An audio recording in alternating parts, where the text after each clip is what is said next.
it all depends. Yeah, very good. Okay. Hello, everybody. I want to talk today about Station Manager 2. It's my little configurable automated Netradio package that I've been working on for a while. I wanted to talk about why I built it, and then talk a little bit about the features of Liquidshop that I'm using.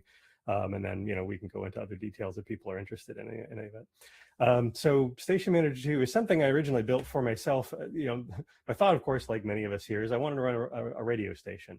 I had kind of romantic notions about what that meant. About like I had this notion of I've got all this music that I love in different playlists and different genres, and I'd put a bunch of work into organizing it in different ways. But I didn't want to, when I was even just for myself, I didn't want to just listen to a playlist. I wanted to just have something that was running 24 hours a day and would just play the right music any time of day, any day of the week. Just kind of have it feel like a live curated net radio station, like a regular radio station. And then I thought, once I started building it, I realized, well, maybe other people would like this as well. So I think the key thing that I wanted out of this, though, was I wanted to be able to focus on the stuff that I cared about. And so I want to talk about what it was that I actually cared about. And the hint was not code. Now, of course, I really appreciate Liquidshop sort of making the code aspect of this a lot more accessible to people than building things from scratch. But nonetheless, when I'm in the mindset of configuring my radio station and changing it and sort of, acting as the station manager, I wanted to be able to think in terms of things that weren't code. I wanted to be able to dissociate those things. So I've ended up writing a bunch of code to make Station Manager 2 work. But my goal was basically, if I'm consuming that, or if someone else is consuming it, they don't have to think about code at all. So what did I care about? Well, for one thing, I cared about defining the station itself. I wanted to be able to, this is just an example of some of the things, but I wanted to be able to, give a station a name. I wanted it to be able to decide how listeners connect to it, how I would control and monitor that station. Crucially, I wanted to be able to find different shows, and each one of those shows, I wanted to be able to find a schedule for when those shows play across a given day, and then for different days of week, have a different schedule of show. Like on Friday night, you want to have a different show than you have on a Tuesday night. So I wanted to be able to define all those things very easily. And then I also wanted to be able to define the shows themselves. So for each one of those shows, I wanted to be able to show what it's called, what kind of music does it play, what does the DJ sound like, what do they say at what points, are they doing announcements on the hour, are they doing announcements at other times, do they say something when the show starts, do they say something when the show is kind of wrapping up, just all the things you would expect from a regular radio station that we've kind of become used to. This, in my mind, an FM radio station has kind of refined this formula over decades, and I wanted to be able to replicate that formula with a net radio station. And then also something I'm going to talk about a little bit later is I wanted to be able to specify what kinds of tracks I wanted to be able to play within each hour. This is something that regular radio stations do. They don't just sort of randomly play music from a playlist. They have like, well, at the 20s, we play new music, and at certain times we play a classic or something like that. They have kind of a profile of music they like to play across the hour. So I want to be able to replicate that as well. So the result was Station Manager 2. The idea was I just wanted to have kind of like almost a black box in the middle where I could feed in my playlists and my configuration files. And I also want to be able to issue kind of like live DJ commands if I wanted some certain things to happen. And I wanted to issue that to a package which would use Liquidshop and would use IceCast and then would connect to listeners. Not too surprising. So years later, I've written a fairly large, complex Liquidshop script, which is really the core of Station Manager 2, although there's some other stuff that kind of has been wrapped around that. And it does just that. It's something where I can feed in a set of configuration JSON files and a set of music folders, and then ultimately, at the other end of it, I get an IceCast server that broadcasts to my listeners. So I wanted to talk about that Liquidshop script in the time that I have to talk a little bit about sort of which tools of Liquidshop that I'm using and kind of how I've structured this to be able to create something which is not only just automated, not only just sort of consuming my JSON files, but also something which is quite dynamic in the way that a regular radio station would be. Something where even though this radio station is normally scheduled to end at 3 o'clock, maybe this one time I want to be able to say like, nope, end that station, end that schedule right now. I want to be able to switch to a different station, or I want my DJ to say something unexpected here. I wanted to have it be very, very flexible And I was finding that some of Liquidshop's sort of built-in tools, which make it very, very simple to build your first net radio station in terms of defining a little time-based schedule and that kind of thing, was not flexible enough for what I wanted to be able to do with my station. So I kind of built my own logic for having something which was very, very flexible and dynamic. So I'm going to step through that script kind of piece by layer to explain what I'm doing with this. The first layer of this is the data layer of this, which is pretty straightforward. I'm basically just using Liquidshop's JSON.parse feature to parse in a bunch of these JSON files that I've set up in a very certain structure, and that all becomes part of the internal station data that the rest of the script can read from. So I've got a bunch of like lists and data structures and so forth that allow you to look up, for this given station, who should the DJ be, what preference do you have, all that kind of stuff, as you'd expect, not too surprising. And then there's also some other internal state that obviously I'm tracking. I'm tracking kind of the general station state. I'm doing some stuff that I need to track in terms of the play history, like what tracks have played previously when the station has been running, and that'll get into some of the filtering stuff I'm going to get to a little bit later, and obviously keeping track of like what's playing now and all that kind of thing. But to show you what that layer means, like what I wanted that JSON-based configuration for was obviously, it kind of split into a few different pieces. I wanted to be able to have configuration for the station operation and its defaults. I wanted to have configuration for each show's setup and the playlist folders. I also wanted to be able to configure a text-to-speech DJ, and I wanted to be able to do that in my configuration files. I wanted to be able to specify a schedule for shows on a daily and weekly basis in those files. And I also wanted to be able to specify play requirements for specials and non-repetition. What I mean by specials is sort of like, this is a track which is a 5-star track. This is a track which is, a classic from the 90s. I wanted to be able to categorize different tracks and have special play rules for those things. So that's what I've got. I'll show you briefly what this looks like. One of the nice things about JSON files is that there are all sorts of tools you can use, even graphical tools for being able to edit JSON files very easily. This is a nice little Mac tool called, I think, plist edit, that allows me to just kind of directly edit this stuff. I may actually come back and build a little like visualizer utility for this that makes it even more friendly, so you can edit this in one UI. But for now, you edit the JSON file. So you can kind of see the things. These are the things that you can specify for the station. You can specify pretty much everything you'd need to be able, in terms of like what's your port setup, what's your name, your genre, what bitrate do you want to use, your IceCast ports, all that kind of stuff. As there are also some defaults that are in here for, let's see. So, paths to different files, like a voice type, like you're saying, like for this station, it's actually hidden behind my little image there, but you have to specify where you want your voices to come from. So I'm using the Mac voice synthesizer, but obviously you might have other voice synthesizers. And so you kind of specify where you want your voices to come from. So this is all done in the station configuration file. Then the station configuration file, it in turn specifies the location of show and schedule configuration files. So in the show file, you go in here and you have a dictionary for each one of these things. So let's say I have a station where I've got a funky genre. I've got one show which has its own DJ voice, its own sort of path for playlists, a description, shuffle mode, all sorts of things like that. What do you want your sign-off announcement to be? What do you want your sign-on announcement to be when the show is just starting? And you can specify that for each one of your shows. And then you can also specify the schedule. So this is set up in a way so you could specify for a list of days, you can specify within each one of those days, what do you want your hour-by-hour schedule to be? So you can say, Monday through Friday, this is the list of shows hour by hour, when those shows start, when those shows end, and then maybe Saturday has its own schedule and Sunday has its own schedule.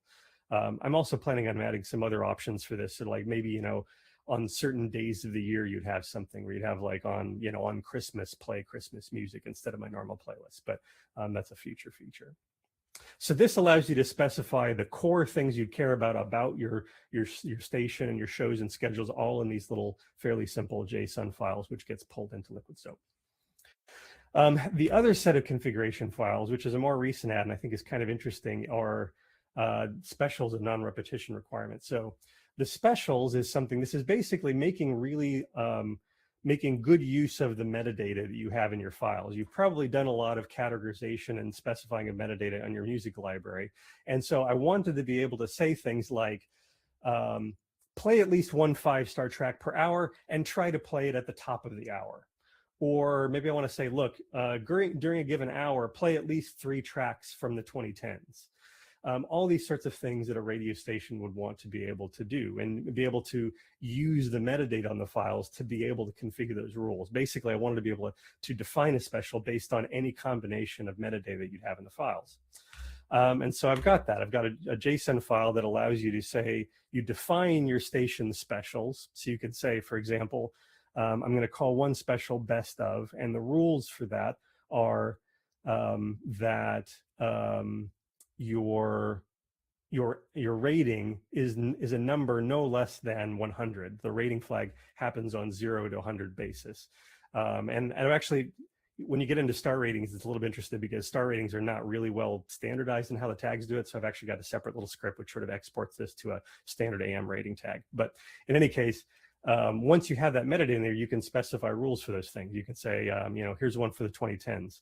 The rule for this is that the year is a number no more than 2019 and is no less than 2010. So you can define your specials, and then you can set requirements for those. So you can say, my per hour target for the 2010s is 3, and do I want to try that at the top of the hour? No. Whereas for best of, play 1 per hour, and I want to try that at the top of the hour. I'll show you how I'm actually consuming those files and using those in a minute here. The other thing I can do with non-repetition is I want to be able to say things like, never play the same track twice in a row, or never play tracks by the same artist within 30 minutes of each other, or never play tracks from the same album within an hour of each other. And so I've got a file where you can specify exactly those kinds of rules. So that's the data layer. I'll go into the other layers here. I've got 15 minutes here. So the next layer below that, which I think is from a liquid soap point of view, is probably the most interesting and complex part of this, is the logic layer of this. And where I've landed on it is a pair of loops. Basically, these are functions that are that's our self-calling. I'm trying to remember the liquid soap function for this, but I've got an auto DJ loop and I've got a command loop, and both of those things are running in parallel. So the auto DJ loop is really the main consumer of those configuration files that I've been going through. It's basically a loop which is looking at those things and saying, periodically going, okay, what time is it right now? Oh, it's now 10:01 a.m. Well, I know that at 10 o'clock this show it actually even checks before the hour. It's fairly intelligent, but basically it's looking at your schedule and making sure that it's like, now it's time for me to change this show. Now it's time for me to say something. Now it's time for me to do whatever it is that it needs to do. So that loop is running and just making sure that everything is prepared. Because I'm doing some fairly elaborate things, like a show switcher over isn't just like, okay, it's 10 o'clock, now switch from the previous show to the next show. I want to be able to say, well, this show is ending, so before the hour, I want to watch, and when the last track is finishing up, 40 seconds before that, I want to play a little sign-off announcement. Then I want to let that track finish, and then when the next track starts, then I want to play a sign-on announcement for the next show. And I want to be kind of intelligent about how that handoff between shows works, so it feels more like a regular radio station. So the auto DJ loop is handing all of that logic. And ultimately, that auto DJ loop, what it does is it's handing commands in a particular format that I've defined down to the command loop. And just to mention, the Telnet server is also using that. So I've set up a set of Telnet commands that you can issue, which also allows you to push commands into this command queue. It's basically this is the same thing. The auto DJ loop and the external commands work through the same pipeline. They're working through the same command queue list. One of the reasons I did that is that at some point I'd like Station Manager to actually even be able to use, move the auto DJ loop out to external logic. If you have some existing system and you just want that to be handling all that, then it should just be able to connect to the Telnet server, or maybe even an HTTP server at some point. I haven't done that yet. Right now, it's only really serving data rather than commands. But I want you to also be able to work through that command queue. The command loop is fairly simple. So basically, it's a loop that it's operating. It's actually 3 different queues. It's looking for things that you want to do. Well, it's 2 different queues rather. It's things that want to be done at a particular time, and things that want to be done at the end of a track, because those are kind of two fairly distinct notions. So the command loop is basically just making sure that I'm doing the right things in the right order and I'm doing them at the right time. It's consuming that command queue. It sorts it whenever commands come in to make sure that the right thing happens. And ultimately, the commands that it's issued are things that are sort of human understandable radio station commands, like skip, rewind, enqueue silence, enqueue a track, change the show, pause, say something. All those are commands that it can issue, and each one of those is its own function, which kind of interacts with the system in a different way. So that's basically what the logic, and if you pull up my station manager is all open source under the MIT license. If you want to check this out, you can see what it looks like. But basically, I'm taking an opinionated view about the kinds of things I want a radio station to be able to do and making it very consumable to do that. So then to move down to the next layer is those commands that the command loop is handling is wired up to a bunch of sources. And so at the bottom of this is the source layer for this. So I'll talk for a moment about how I'm doing the source layer. Ultimately, at the top of this, I have a set of show sources. These are playlist sources. Each one of those has a check next, so I'm using that. I'll talk about that one for a moment. So the check next handler is really the focal point for the specials and non-repetition requirements. So basically, when the playlist is proceeding, every time it's proposing to add the next track in the playlist, it's using check next to basically go, okay, the next random selection would be this track, but does that meet the rules? It goes, actually, you know what? Right now, a best of track is overdue. And so I'm going to keep shuffling through tracks until I get a best of track. I've also got some logic in there so that, you know, if you go through too many tracks and it doesn't find something, it'll just bail out and play whatever's randomly next. So it doesn't just get locked into a loop. But it'll check the non-repetition requirements. It'll check your specials requirements. And it's kind of doing you know, when you say, I want to do 3 plays an hour, it's sort of calculating. It's like, well, what that means is that at the 20-minute, at the 40-minute mark and so forth, I should on average have played this track. So if a random track happened to have fulfilled your requirements, cool, I don't have to worry about it. But if you're behind, it'll start chunking through tracks trying to find a good one for you. Each one of those show sources also has a request.queue, which I use as an injection source for like when I want to push in a requested track, or if I want to push in some silence to kind of provide a gap between tracks, that goes into the request queue. And the other thing I'm doing is I'm putting that into a cached list of show sources so that I don't regenerate these things every time a show comes on. I'm not just generating that show, I'm actually saving it in the list so I can pull it back off the shelf and start playing it again, which had some nice benefits for memory management, I found. Oh, I've also got an on track on there. So basically whenever a track ends, it's going back and it's sending the track end triggered to the command loop. So the command loop knows, hey, a track is started. You need to do things that you wanted to do at the beginning of a track, or it'll run metadata updates, obviously.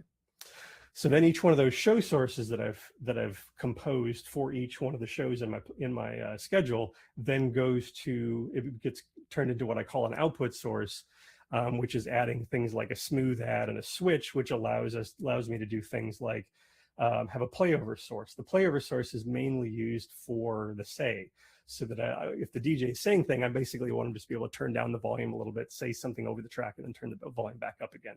So I've got a little bit of logic for doing that. And then I've got, if you use the pause, I'm using a switch that goes basically kind of simulates a pause by switching to a blank and then allowing you to go back. I also save those lists in a set of output sources. The reason I save those in separate lists is that different functions kind of need to be able to talk to those sources independently to do what they need to do. So I needed to have them independently saved. And then ultimately, the current output source that you want to play on the air gets turned into what I'm calling a broadcast source. That is using source dynamic. I put a little star on that. Source dynamic is fantastic.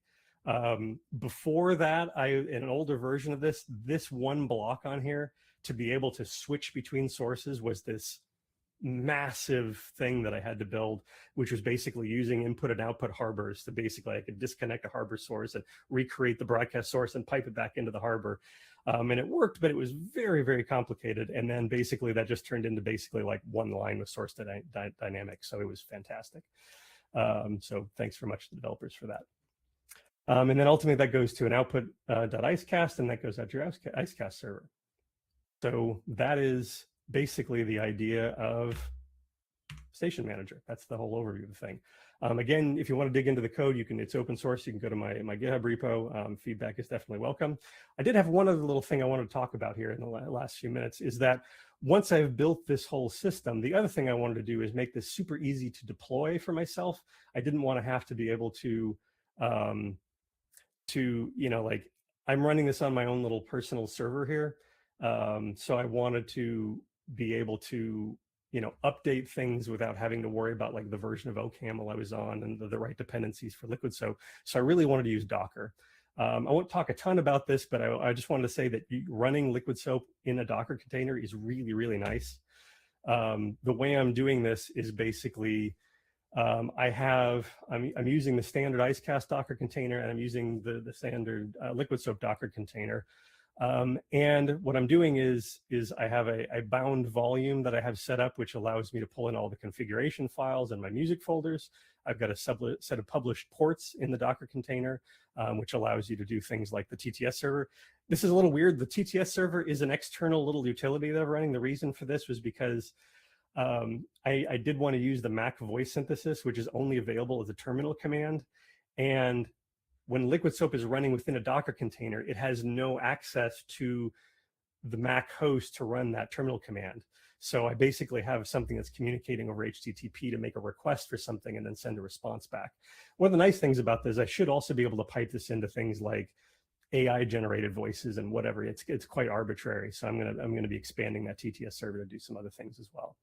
So I'm using Docker bound volumes and published ports to enable that connectivity. This is all. And then ultimately the Station Manager 2 Liquidsoap file is being sucked in over that bound volume to the Docker container where it runs. I've also got an icecast.xml file, which is pulling into the Icecast Docker container via a bound volume. And the nice thing is that the Docker is running both of those containers, and it automatically sets up a nice little Docker network, which allows Liquidsoap and Icecast to talk to each other without any extra configuration, which is quite convenient.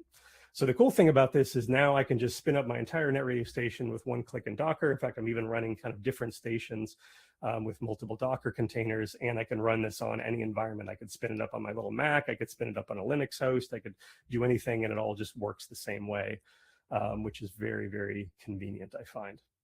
So that's Station Manager 2. Main webpage is stationmanager.tech. You can also go to my GitHub repo here if you want to look at the code, or if you want to do, all of my documentation is in GitHub. I've got a wiki there that kind of documents how to set all this stuff up and use it. And if you want to see how it works in practice, my own little radio station is Base Cadet. It's mostly just for myself. I don't really promote it. I don't make any money from it. But if you go to basecadet.net, that's my little station that I'm running with using Station Manager 2. So I've got a few minutes for questions, or if we want to just move on to the next presentation, that's up to you guys, however you want to handle this. Well, we got a few minutes. That was very impressive, I gotta say. I just posted the link to the GitHub, and I'm sure that's gonna get everyone some interesting ideas. So yeah, if there may be any question in the audience, I know Gilou had some things he might want to ask, or someone else, anyone.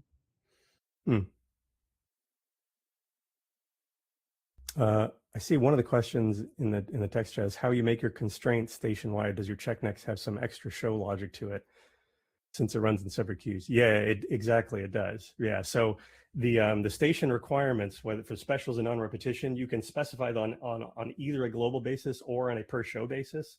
And so the checknext logic is doing exactly that.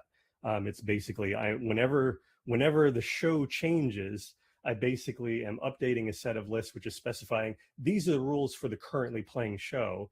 And so checknext is going in saying, okay, for the currently playing show, what are the rules that I should be doing? So, and then I'm also keeping track of past plays on kind of a per hour basis, a per show basis, and a per day basis even. So they can go back and go, okay, have I played this within the last show or within the last 30 minutes or whatever, so that it knows how to filter that. So my checknext is quite elaborate, actually. It's a fairly dense function, which is definitely one of the reasons why it can blow up. And I basically allow in the configuration for you to specify how much time are you willing to dedicate to the checknext before it just gives up and plays the next track. So depending on how much you're doing on your server. You can kind of choose how elaborately you want to do. Definitely, I sort of, suggest not leaning on it too heavily. Like if you're using your checknext to find, a file that's, one file out of 5,000, that's a bad use of it. You should probably just use a separate playlist or something like that. But it seems to do a pretty good job for basically just balancing your playback, just so it's not purely random. It's able to sort of make sure that you're keeping things more or less following the profile that you want, which I find actually had a huge impact on the quality of the station. Like as I was listening to it myself, I was like, oh man, yeah, it's weird how it feels more like a real radio station, where it's like you're guaranteed to get like a really strong track on the hour, or you're guaranteed to get oldies mixed in there every once in a while. I really like that feature. Yeah, that's really like one of the best things about checknext and the way you can do it, but it's also kind of the only thing you have. So, and Right. yeah, you have to put some nice guardrails and protect yourself, because if it gets longer, it's gonna blow up like really, really bad. So yeah, and usually when you add more constraints that make your thing more radio-like, or you just add constraints from clocks or whatever radio managers in commercial radios ask you for, generally it ends up being very, very bloated, and you have to switch to your own scheduler. So I assumed as soon as you showed your first things, I assumed you did that, but you did not. So congrats. I'm going to look edit the code. Yeah, it's working pretty well. I mean, I would say that this is not intended for like, a big elaborate professional station. I mean, this is a really nice for kind of a small scale station. I think you're right. I mean, I think Station Manager 3, if I wanted to get really sort of take it to the next level, I probably would end up going to my own scheduler and giving up on using playlist. But I think having the playlist based option, at least even just as an option, is kind of a nice thing.